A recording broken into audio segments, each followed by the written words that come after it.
For LMUWrestlePlayers.com, I'm Scott Erlin, joined by Director of Bowling Joseph Slavinsky. Coach, a long layoff for the men's team, back in action after back-to-back fourth-place finishes before the holiday break. How's the team feeling heading into this weekend's event? Well, I feel a little bit concerned about the stage. Obviously, with a long break, practice has not been as high level and quality oriented as I'd like to see. People are getting more and more focused each day. The talent is certainly there, and I'm hopeful that by a good session today and tomorrow that we'll be ready to compete. Obviously, with a super large field, we want to perform well coming out of the gate with only two more tournaments following up before sectionals. So I'm hopeful today's practice will be a little bit cleaner with some more focus, but certainly now that there's a competition coming up, I think people will turn that switch and get right into competition mode. We had a similar situation with the women's team. Once we got going, everybody got back on stage. It's such a long break between competitions that it will take a little time, but I'm hopeful.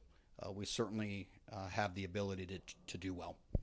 And like you said, with the women's team, like the women's team, the men's team ended on a strong note, back-to-back fourth-place finishes. Like we said, they were bowling really well. So how can they kind of keep that momentum going after such a long break? I think the biggest key is to get into the process orientation that we're known for, be incremental in our process when the lanes are difficult so that we get to a place where we can score even under difficult circumstances.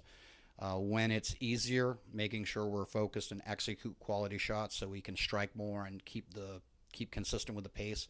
I think that's the biggest challenge coming off the break is just get back into the process, the routines that have gotten us to that strong finish position and a continuation into the spring. So the Midwest Collegiate Classic, correct? And then what kind of field are you expecting to see? You've played those last two tournaments were really strong fields, some of the older tournaments in the nation. What kind of field are you expecting this weekend? Yeah, it's 60-plus teams from last year. There were, I believe, 64 last year. It's a Tier 1, a lot of points at stake, and we have the majority of the best teams in the country. So it gives us a good sense, even with the long break, where do we stand after 2 days against a strong field like that. All of the top teams primarily will be there. So it's, as I've always said, it's a good barometer at this point in the season. Well, and unlike the women, you did have a little bit longer to prepare after the break, an extra week here to get ready. So how do you might feel like that might benefit the team? Yes, certainly to have a little extra time, although it was a little bit disrupted with the weather. We've had school class cancellations, and we did have one extra day of practice off that we would not normally have.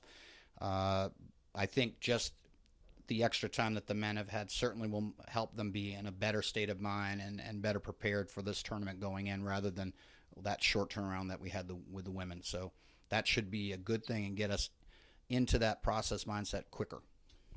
Well, the men's bowling team heads up to Addison, Illinois for the Midwest Collegiate Classic this weekend. For Joseph Slavinsky, I'm Scott Erlin. This is LMUWrestlePlayers.com.